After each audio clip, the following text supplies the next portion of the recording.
tried to tell the guys you're athletic, JP Morosi. You're not just a pretty face and a Harvard grad. Pretty good. Good morning. Well, I appreciate it, Lauren. Thank you. I was probably looking my age a little bit. I should have been a little more athletic in how I was skating. I want to work on my stride a little bit. Fine. I'm probably showing my age as a father of three, but nonetheless, big thanks to the Village of Cooperstown. Badger Park is the outdoor park here in Cooperstown, and they have a beautiful rink outdoors this time of year. So whenever I can combine baseball and hockey together, it is my favorite week of the year. So yes, we were out there yesterday. Our amazing crew was there with me, and now I've got beautiful Otsego Lake in the background here. We're at the Otsego Hotel, and just one of my favorite settings and times and places all year long. You are a lucky man, my friend. That is the facts. You were in a beautiful setting on a very big day. Dan O'Dowd was just talking about Todd Helton's place in Rockies history. Keith and I were looking at the numbers. Only had 4 seasons where his OPS was lower than 800, and we're talking about a 17-year major league career. Wow. What do you remember most about him? Well, Lauren, I'm going to try to make Dan O'Dowd's day in the same way that my day has already been made by being here. But I go back to the middle of September in 2007, Todd Helton's greatest moment, in my view, as a Colorado Rocky. Game 2 of a doubleheader. Dan, you know this day well. You begin this day about 6 games out of a playoff spot. And here it is, the walk-off home run against Takashi Saito. And from then on, the Rockies lost only 1 more game during the course of the regular season, and were on their way with that amazing wild card win over San Diego to get into the playoffs and eventually, of course, the World Series. And I spoke recently, Lauren, with Troy Tulowitzki, who was a young player on that team.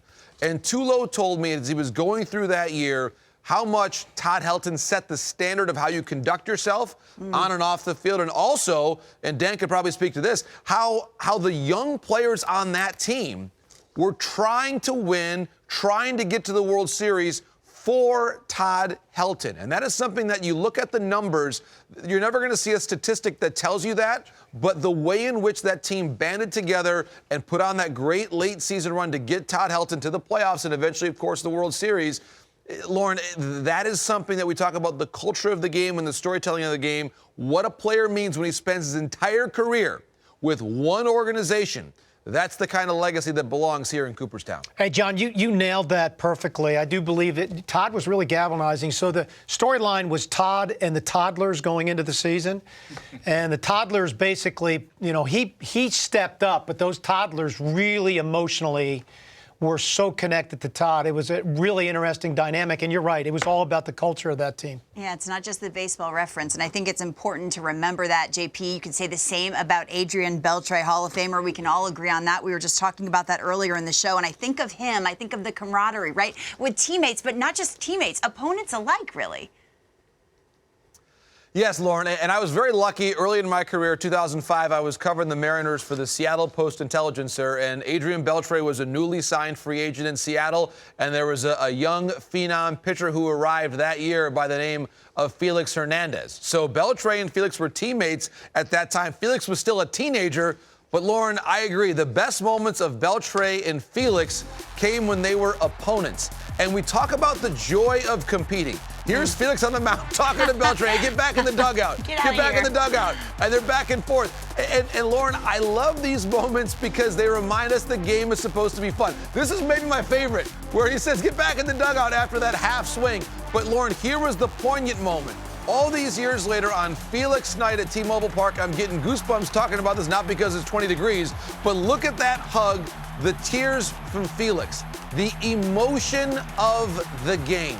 That is why we are here. That's why we celebrate greatness, and that is why so many players around this game, so many managers love Adrien Beltre. It's the joy that he had in playing, but also that determined toughness. You look at late in his career, all the games that he played for Texas, very rarely was he 100%, and he was still on the field. And that determination to play no matter what was going on is the reason why he got 3,000 hits. Oh, that's great. And honestly, Lauren, it's an echo of the same thing I heard from Troy Tulowitzki in talking about Todd Helton. That Todd had the back and the hip issues late in his career. Todd was on the field. Beltre was on the field. Joe Mauer found a way back on the field. The players we're talking about today had a special brand and attitude of toughness that got them back on the field, and that's why they might be across the street there at the Hall of Fame. Fans just see the numbers. It's such a good point. They don't care about the nagging injuries, right? And you mentioned Joe Mauer. I asked you yesterday if you thought when he retired at the time that he was a first ballot Hall of Famer. I think we forget about the journey, right? I mean, a 306 average, we think about the numbers. You're good at putting it into perspective, the supporting cast that kind of got that and facilitated greatness. What do you think about when you think of Joe Mauer's career?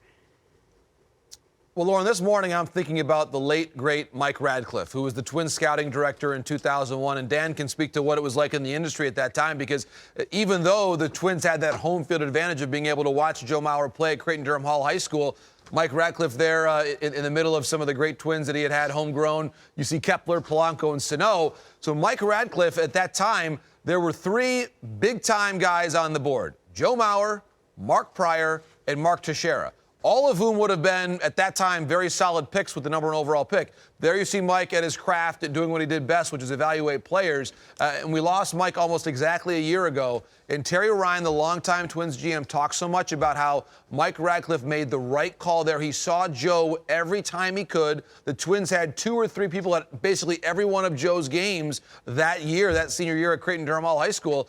And we just think about the story of Joe Mauer and how unique it is in the game. Lauren, he was born in St. Paul, grows up in St. Paul. He's a 3-sport star. He was an all-state basketball player. He was going to go play for Florida State in football. My apologies to the Gators, Lauren. And then he ends up going to be the number one overall pick by his hometown team and plays his entire career with that same team. The number of elements that are there that are so unique just are striking to me. And all of those parts in the narrative story, his grandparents being able to watch him play, his parents being able to watch him play, all of that's possible because Mike Radcliffe made the right choice on one day in 2001 at the draft that was the accumulation of so many great evaluations leading up to it, Lauren. So on this day, we certainly celebrate Joe Mauer, but it's with a huge thank you and an assist to the great Mike Radcliffe, and certainly our thoughts with his family here today. A lot of people responsible for careers, and we can't forget it. Well said, JP. Today's a special day. You're a large hall guy, and perhaps you will get your wish.